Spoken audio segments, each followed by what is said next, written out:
जहां धरती की हर धड़कन में शिव का रहस्य छिपा है, जहां गंगा मां की धारा आज भी शिवलिंग पर उतरती है, और जहां प्रवेश करते ही आत्मा खुद से पूछती है, क्या मैं मोक्ष के द्वार पर खड़ा हूं।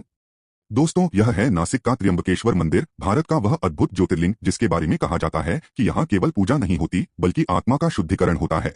प्राचीन काल में गौतम ऋषि यहाँ तपस्या में लीन थे। एक दिन रहस्यमयी तरीके से उनके आश्रम में एक गौ माता की मृत्यु हो गई। दोषी न होते हुए भी उन पर गोहत्या का कलंक लग गया। पाप से मुक्ति पाने के लिए ऋषि ने शिवजी की आराधना शुरू की। वर्षों की साधना के बाद जब भगवान शिव प्रकट हुए तो उन्होंने कहा, हे गौतम, तुम्हारा पाप गंगा मां के पावन जल से ही धुल सकता है। गौतम ऋषि ने गंगा को धरती पर लाने की प्रार्थना की। गंगा ने कहा, मैं केवल तब उतरूंगी जब स्वयं महादेव अपनी जटाओं से मुझे प्रवाहित करेंगे। तब शिवजी ने अपनी जटाओं से गंगा को मुक्त किया और वहीं से गोदावरी नदी का उद्गम हुआ।